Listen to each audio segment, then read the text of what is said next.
Moi bo día a todos e a todas, benvidos e benvidas a unha nova entrega dos podcast de Sempre, un espazo no que falar, no que reflexionar e no que compartir coñecementos da man de grandes expertos e expertas na materia o veredes, o escoitaredes dentro do paradigma organizacional galego.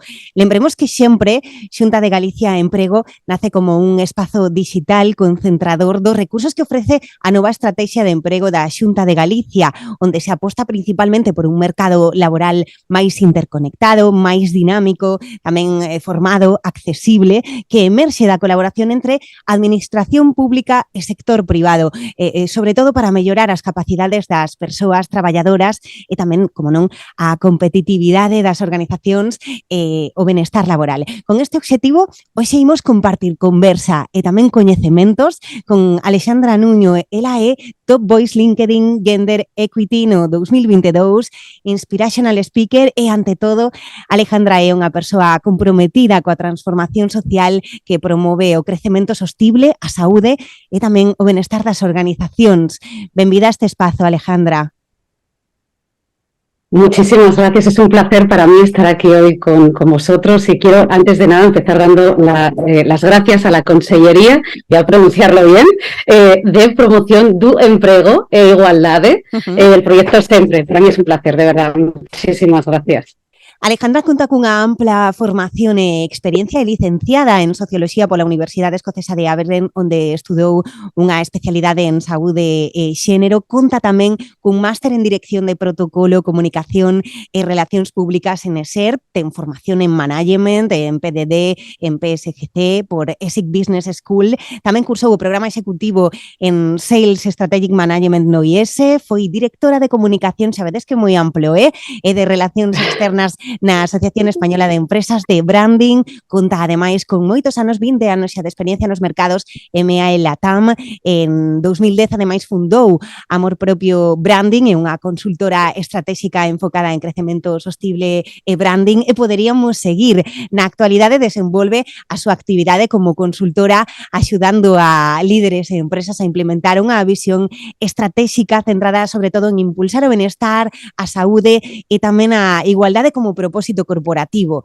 Hoxe vai nos falar sobre múltiples desafíos e retos de futuro os que se enfrontan as organizacións para acadar ese benestar organizacional do que falaremos. Benestar, por certo, que é un término que, sen dúbida, escoitamos moitísimo últimamente e o vencellamos cada vez máis, ademais, as organizacións. Eu, Alejandra, precisamente quería comezar por aí, porque escoitamos moito, pero sabemos realmente o que é o benestar organizacional? Contanos o que implica. Pues mira, yo empezaría diciendo que bienestar organizacional es hacer una escucha activa del contexto socioeconómico donde estamos en estos momentos. Y lo diría así como una breve introducción, prometo ser concisa, como en 8 grandes puntos. La foto global de la economía, a pesar de que estos días estamos viendo, a pesar no, y bendito sea, que estamos viendo que parece ser que Europa va a sortear la recesión, pero sí que es verdad, ¿no?, que tenemos un contexto global de que el 50% de la economía está en manos de 5 grandes países. Muchos son los que hablan del concepto de policrisis, que es ese diálogo, ¿no?, de narrativas de una paradoja, porque por un minuto estamos viviendo la mayor transformación tecnológica y son muchos los académicos y los expertos que nos dicen que nos llega el mayor progreso que hemos visto nunca en la sociedad, pero por otra parte pues vemos o asistimos, bueno, prueba de ello es lo que hablábamos al principio, ¿no?, de esa concentración, de ese quizás cada vez más, ¿no?, la concentración de riqueza, grandes cuotas de desigualdad, etcétera, etcétera. Si a todo esto le sumamos un contexto social donde parece ser que cada vez tenemos un mayor auge de la polarización afectiva, que es diferente a la polarización política, es decir, cuando te llevas al terreno personal, bueno, pues esas dicotomías tan improductivas, que además, ¿no?, algunos incluso hablan, y prueba de ello son movimientos como lo hemos visto, que nacieron con grandísimas causas, como es el movimiento del Me Too, y sin embargo parece, ¿no?, que hay una fluctuación ahí que incluso de moralidad, cuando deberían de ser entornos o espacios totalmente fuera de ideologías. Si a esto le añadimos la continua 24/7 de esa digitalización, de ese ruido infernal de las fake news, y que esto al final lo que genera es una desconfianza plena en la sociedad, incluso algunos hablan de la sociedad de la vigilancia, pues todo esto va incrementando el ruido, el sobreesfuerzo de tener que hacer esta transformación económica, el sobreesfuerzo de no saber cómo acontecer, porque parece, y no quiero hacer ninguna gracia, pero esta mañana veía por ahí alguna foto ya de memes, ¿no? Es decir, es que ya no sabemos, ahora parece que tenemos como algo oculto, que incluso alguien hablaba de marcianos estos días por el cielo, insisto, desde la más sensatez, pero un poco, ¿no? Esto es el mundo en el que vivimos, que además recientemente estrenó los 8.000 millones de personas por primera vez en la Tierra, ¿no? Y junto con todos los retos medioambientales. Bueno, pues diciendo todo esto, que es una realidad, y es la realidad en la que nos estamos enfrentados, y que es muy importante para mí contextualizar el por qué, y por qué es la importancia de la salud y el bienestar organizacional, porque lejos de entender todos estos retos que en efecto nos sobrecargan, nos agotan, nos hacen, ¿no? Esa transformación nos hace sentir, y ese ruido que decíamos al principio, pues lejos de verlos como grandes desafíos, que lo son, debemos de verlos como una grandísima oportunidad, porque sí que es verdad que la pandemia tuvo un efecto de desglobalización, es decir, y lo sabemos, lo vimos claramente en la vulnerabilidad de las cadenas de producción, en las cadenas de, en las materias primas, y lo seguimos incluso viendo. Pero fijaos, y esto lo tenemos muy claro como sociólogos, ¿no?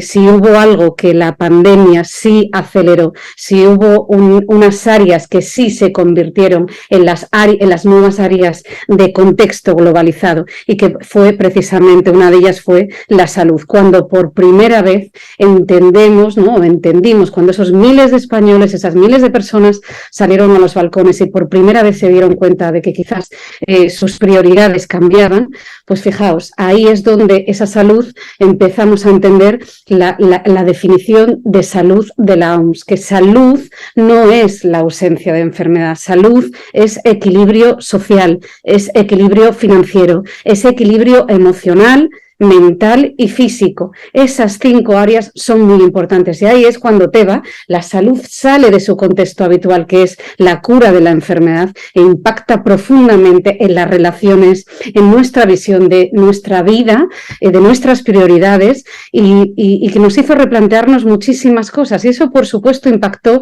profundamente en las relaciones empresariales, en las relaciones de nuestro día a día y en nuestra percepción del trabajo. Por eso insisto que es muy importante contextualizar el mundo en el que estamos, y que lejos de verlo como grandes retos y desafíos, que sí que lo son, que lo anclemos en narrativas nuevas, y que entendamos el por qué tenemos que apostar tanto a nivel individual como a nivel empresarial por ese equilibrio, que es lo que se entiende por salud. Estou escoitando moi atentamente, desexando que outro lado da pantalla xente tamén o faga, tomando notas, incluso porque ademais ti tes moita experiencia con numerosas empresas. Poderíamos dicir que contas cunha mostra representativa de organizacións en global. Cal dirías que é a situación actual? Cal é o punto de partida das organizacións? Vou facer como un 3 en 1, te voy a hacer un 3 en 1, varias preguntas. Ese punto de partida das organizacións, están preparadas? Estamos lonxe dese benestar? Bueno, yo creo que es cuando hablamos de bienestar y dónde están las organizaciones en estos momentos, nuevamente voy a ir un segundo a un contexto. Para mí, yo creo que mi visión amplia comienza no por mi visión empresarial o profesional. Mi visión comenzó porque quizás tuve la suerte de poder estudiar fuera en un contexto anglosajón. Y ahí, lejos de hacer comparativas negativas, lo que creo es que a veces cuando uno viaja o tiene la oportunidad de hacer al final otras visiones, me parece que es muy importante tomar la visión de lo que es el afán del esfuerzo, entendido, ojo con el esfuerzo y la palabra esfuerzo cuando hablamos de salud, pero entendido como el compromiso y el afán por la mejora, de dar lo mejor de cada uno de nosotros. Al final, Teba, estamos hablando que España, esto salió hace relativamente poco también, te hablo hace 2 semanas, lo leíamos además de Rafael Domenech, soy fanática de uno de los mejores economistas de aquí de España, hablaba de que España va a la cabeza del fracaso escolar. Entonces, cuando hablamos de ese ritmo trepidante, de esa sociedad que nos llena de ruido, nos llena de desafíos, etcétera, y que tenemos estos datos de educación, para mí, mi visión, insisto, lo más importante y que quizás ahí España tiene un reto profundo, es en buscar esas narrativas para empezar, que sean,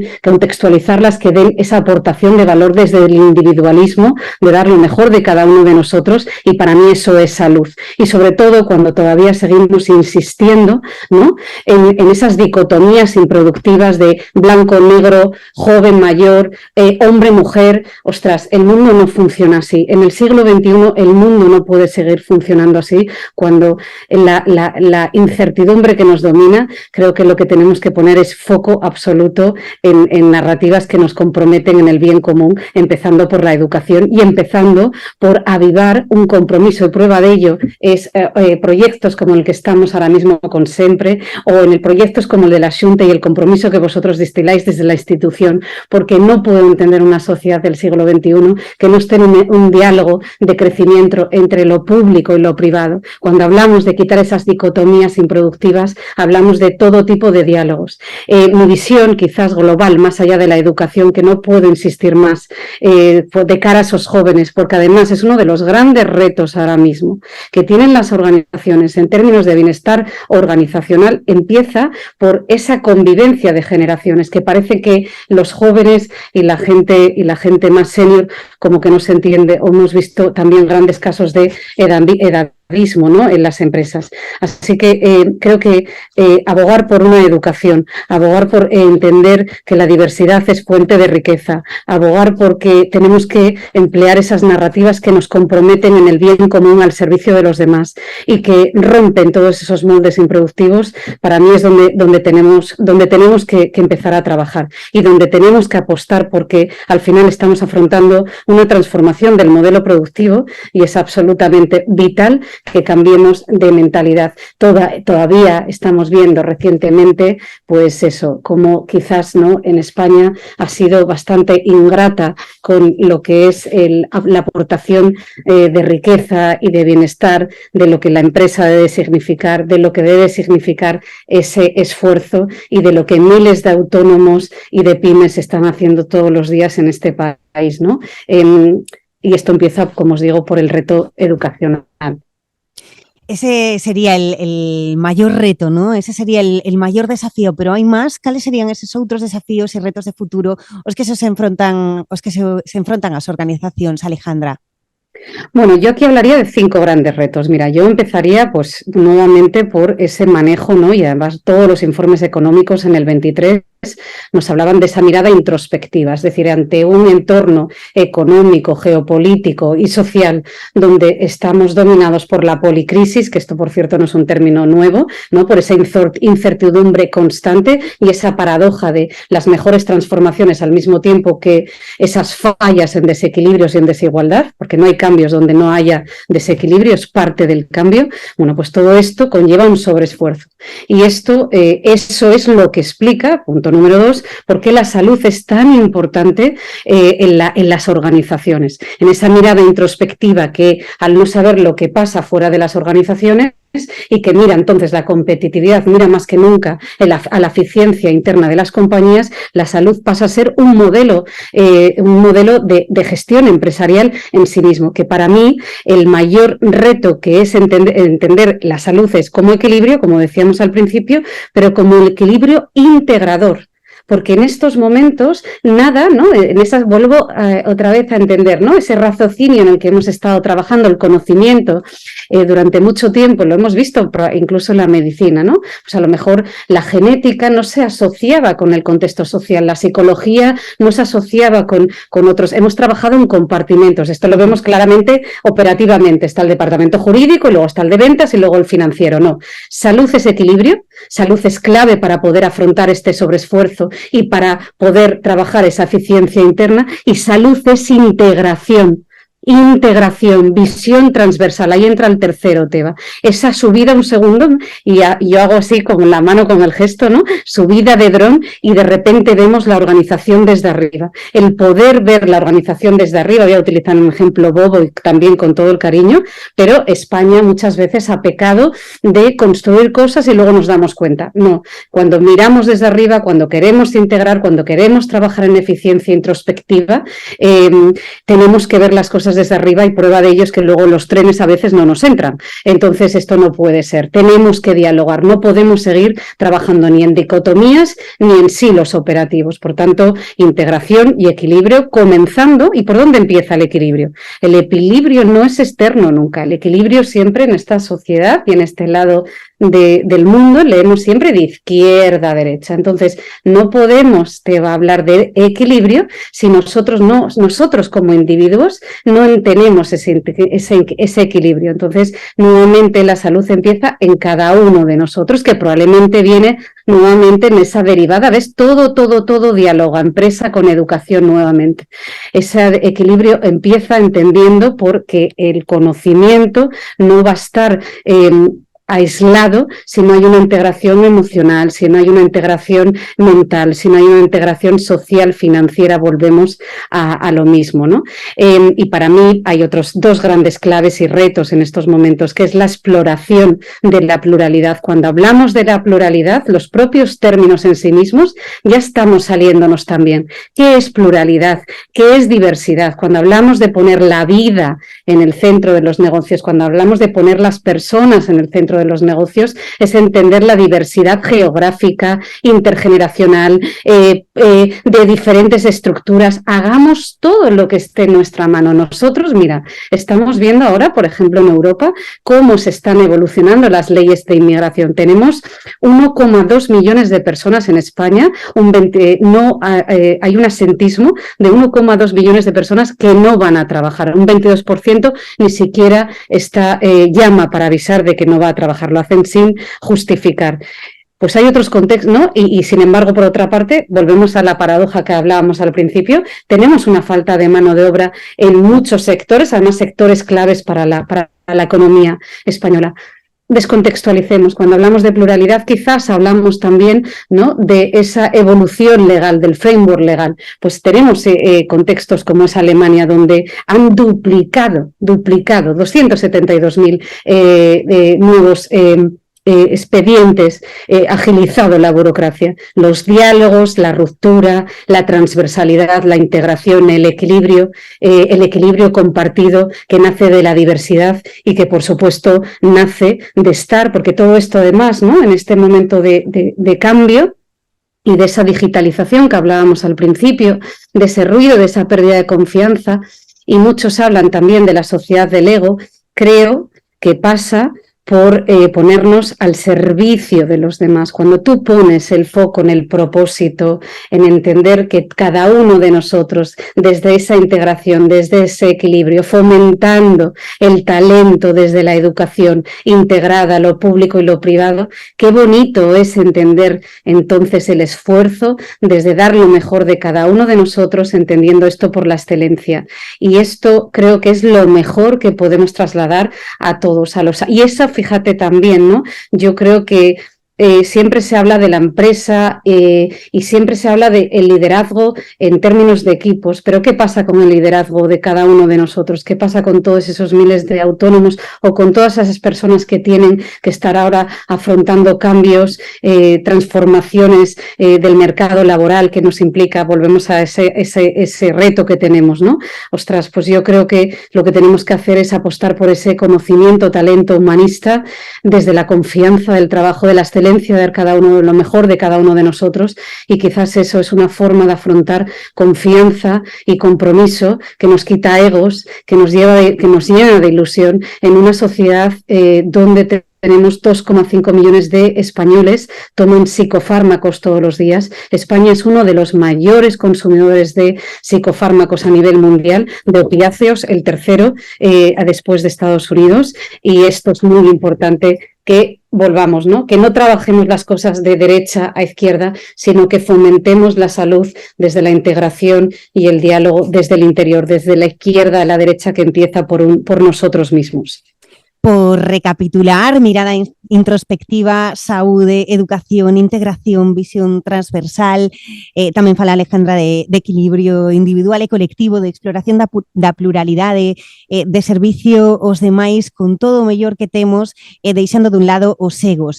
Coas persoas, isto é fundamental, no centro, as persoas no centro. Entón, Alejandra, falamos de organizacións, vamos falar de persoas, porque que serían sen o seu capital humano as organizacións? Cales crees que é o papel das persoas para acadar este benestar organizacional? Yo es que creo que sin personas no hay negocios. O sea, yo es que estás aquí hoy con vosotros, ¿no? Y es que para mí hay todo un equipo detrás, que por cierto quiero aprovechar otra vez para reiterar, porque es que estoy hablando de personas, hablo de salud, pues empiezo por ahí. O sea, para mí, y eso lo trasladas a una cultura que, por cierto, ¿no? Yo soy del norte, además yo os saludo ahora desde mi tierra, desde Asturias, pero vamos, yo creo que es una región, una de las regiones del norte y de España que estamos orgullosísimos, por lugar a nada, esa es la vuestra de siempre, y ahí tenemos grandes compañías, ¿no? Pero sin personas no hay negocios. Las personas que aportan el conocimiento, el talento, la creatividad, algo que nunca jamás las máquinas van a poder aportar, nunca. ¿Qué aportan las personas? La integración. ¿Qué aportan? La motivación, la facilitación, la empatía. No hubiésemos desatascado el canal de Suez si no hubiésemos tenido personas negociando y empáticamente. Tú imagínate, yo el otro día me escuchaba un director general, además del entorno sanitario, y me decía, es que Alejandra, yo me dedico a pastorear, y yo le digo, ¿a pastorear? ¿Y qué es eso de pastorear? Yo a tomar cafés, y van a tomar cafés. ¿Qué quería decir con eso? Pues la empatía, la facilitación en ese momento, ¿no? Decíamos, en ese momento de policrisis, en ese momento de incertidumbre, donde la eficiencia y el foco en la vida, ¿no? Vuelves a esa mirada introspectiva, pues lo que nosotros, las personas, aportamos en las organizaciones y en el día a día de una economía colaborativa es la facilitación y la empatía a través del don de la palabra. ¿Qué seríamos nosotros sin el don de la palabra? Por eso muchas veces el bienestar organizacional pasa por entender la importancia de la palabra, la importancia de poder hablar los unos con los otros para poder precisamente quitar ya, ¿no?, todas esas muros que nos levantamos y que son absolutamente improductivos. Y por supuesto, en una sociedad donde la democratización, que bendita sea, y prueba, hay miles de informes y de económicos que nos deleitan con todo lo que tiene la tecnología en favor de la construcción del crecimiento sostenible y del futuro de nuestras economías, pero que está claro que esa propia democratización, en esa nueva paradoja de la que hacíamos sujeto al principio, pues eso conlleva a que en cierta forma todos tenemos el altavoz abierto. Entonces sí que es verdad que la ética, que no se construye, da igual los contratos que firmes, si tú no tienes ética. Y ahí vuelves otra vez a esa mirada de la educación. Las personas, a las organizaciones, lo que les aportamos, además de todo lo que acabamos de hablar, es la ética y los valores. Y es la mejor fuente de satisfacción y de bienestar, que es vuelvo otra vez, insistir a que no nos tenemos que poner en la sociedad que vivimos del 24/7, que quizás está fenomenal para los marketplaces, pero no lo tengo tan claro, que es para las personas que estemos constantemente en ese momento de show business digital tan tóxico. No, yo creo que ahí el ponernos al servicio de verdad de los demás y dar lo mejor y la excelencia de cada uno de nosotros es algo que jamás conseguirán los robots hacer por ninguno de todos nosotros. Así que estamos en la era del talento y en la era de las compañías donde saben poner la vida en el centro de los negocios. Y esto la gente joven lo tiene muy claro además, ¿eh? Certo, completamente. Claro. Sí. Se falamos de persoas, falamos de ética, falamos de valores, temos que falar tamén de líderes. Cal é o papel do líder neste proceso de cara ao benestar? Vivimos de estruturas además moi rígidas, atopámonos nun momento bueno, un pouco complicado, quizáis para as organizacións. Crees que é necesario un cambio de mindset dos líderes? Eses líderes teñen que cambiar un pouco de idea para lograr todo isto? Bueno, hay una famosa serie de Netflix, perdón, por el ejemplo, que se llama, ay Dios mío, ahora no me acuerdo, no me lo puedo creer, New Amsterdam. Y él llega, el famoso doctor Woodward, me parece que era, y él llega y dice, ¿en qué puedo ayudar? ¿No? Este es el nuevo liderazgo, el liderazgo que está otra vez nuevamente, es el facilitador, es el del café, es el de la motivación, el que está al servicio del bien común y de los valores y de la ética. Y que, por supuesto, pone la vida en el centro de los negocios. Poner la vida en el centro de los negocios es saber motivar a aquellas, ¿no?, a dar lo mejor del talento, la creatividad y el conocimiento, porque el conocimiento es lo que va a luchar contra el ruido. Nosotros tenemos que ser un país que compite por valor y por la excelencia del servicio, que es fruto del crecimiento sostenible. Y esto sabemos que es poner la diversidad en el centro de los negocios. Aquellas organizaciones que no automaticen todo lo que puedan automatizar, que no dejen espacio y tiempo para que las personas puedan producir en calidad, puedan tener ese tiempo para generar ese talento y esa co-creación conjunta o individual en algún momento dado, pues probablemente sean sujeto de la huida, que lo hemos visto en movimientos laborales como la gran renuncia, al menos en las sociedades anglosajonas, o sean sujeto de lo que se llaman nuevos movimientos laborales, como es el quiet quitting, ¿no?, que es esa renuncia silenciosa de yo me voy a -5 y tiro el lápiz. Pues no, yo creo que el liderazgo, que además hay muchos son también los informes que prevén una subida total de inversión en liderazgo y en esa transformación de las compañías y en salud. Líderes que, por supuesto, fomentan esa integración sensata de equilibrio de la salud, que generan una inteligencia colectiva, es decir, son organizaciones que promueven que la formación no es una cuestión de titulitis, que antes había que hacerlo por hacerlo, sino que verdaderamente en este entorno que no sabemos por dónde viene, pues somos organizaciones compactas, que ponemos la diversidad en la vida, que ya hemos dicho que vamos a explorar todo, que hemos dicho que vamos a hacer espacio para que hablemos, para que fomentemos el talento y tener tiempo para precisamente poder pensar cómo como organización podemos evolucionar conjuntamente. Son líderes que fomentan la comunidad, Teba, que estamos también en las mayores tasas de soledad, lo vemos también. Lo ves en portales como Idealista, donde los metros cuadrados de las casas cada vez son más pequeñitos porque tendemos a vivir muchos de nosotros solos, ¿no? Por tanto, la comunidad y uno de los grandes formatos de innovación ahora mismo en recursos humanos en las organizaciones es aquel líder que promueve los grupos de empleados donde hacen espacio para, pues, promover acciones conjuntas de mejora y de escucha conjunta también. Non sei como lo ves. Vexo de maravilla, e máis énchenos de enerxía escoitar as palabras de Alejandra. E xa por ir rematando, xa temos todo, estamos recapitulando. Agora, vamos poñernos en marcha. Por onde empezamos? Danos as claves para arrancar este proceso, Alejandra. Pues mira, 10 grandes rasgos, nuevamente y en exacto, haciendo una recapitulación de todo, ¿no? Una recopilación, ahí va.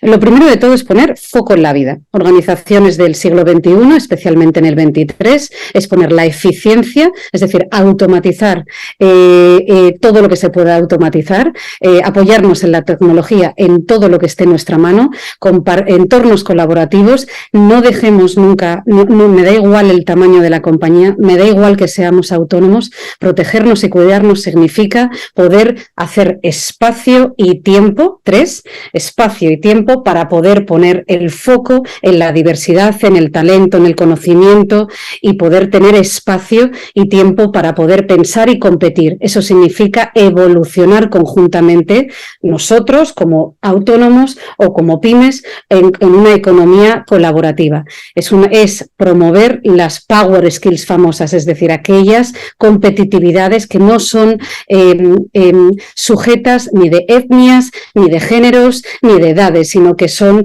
fomento de la más entera humanidad. Pensar, comunicar, la integración, que ahora mismo es absolutamente fundamental para construir organizaciones flexibles y transversales.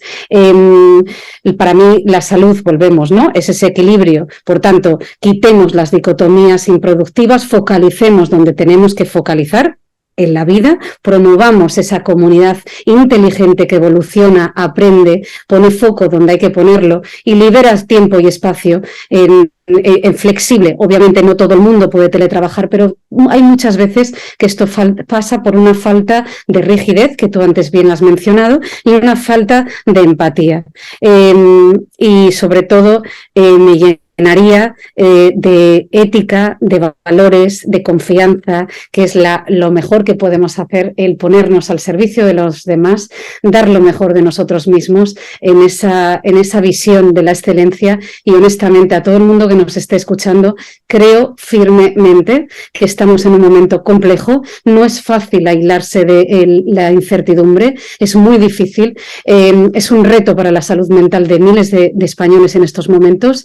Mi más sincera empatía y cariño para todos los autónomos y todas las personas que estén buscando empleo. Agradecimiento a todos los empresarios y empresarias que están generando empleo. Agradecimiento a instituciones como vosotros que nos dais voz y que tenéis el compromiso de mejorar, porque creo firmemente, y yo como madre además, que profesional y madre, creo firmemente que estamos en un momento donde tenemos una grandísima oportunidad de construir un mundo mucho más inclusivo y más ético. Lo veo todos los días, lo he visto en mis 25 años de consultoría de crecimiento. Las empresas están haciendo un grandísimo esfuerzo y creo firmemente que tenemos que trasladar que la excelencia educativa no es solo una cuestión de los jóvenes, sino también es un compromiso conjunto donde nosotros como adultos y como seniors debemos de construir narrativas de compromiso, porque no es tanto lo que nos separa, sino es mucho más lo que nos une, y eso es lo que tenemos que trasladar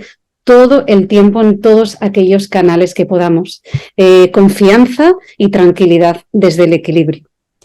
A por ese compromiso vamos, a por ese compromiso imos. Alejandra Nuño, un placer escoitar a túa intervención, sen dúbida, a verdade, xa escoitades, é unha fonte imparable de coñecementos, de aprendizaxe. Estou segura de que todas as persoas que escoiten este podcast van conseguir novas ferramentas e tamén recursos para aplicar no seu día a día. Xa vemos que sen dúbida hai desafíos, hai retos que conseguir dentro do ámbito do benestar organizacional en Galicia, pero sobre todo o que estamos vendo e o que estamos escoitando do que nos di Alejandra, que hai futuro, hai opcións para seguir medrando como sociedade e como ente público. Moitísimas grazas, Alejandra. Muchísimas gracias a vosotros, ha sido un verdadero placer y un honor para mí estar con vosotros hoy aquí, de verdad, gracias. E por último, nos queda convidar a todas as persoas que nos estades a escoitar ou que vichedes este podcast, que visitedes a páxina sempre.gal. Ali podedes estar o día de todas as nosas formacións, das masterclass, das webinars e moitos contidos máis que irán subíndose ao longo do tempo. Ata a próxima, non hai moito máis que dicir con todo o que xa dixo a nosa convidada Alejandra Nuño. Grazas por escoitarnos. Gracias a vosotros.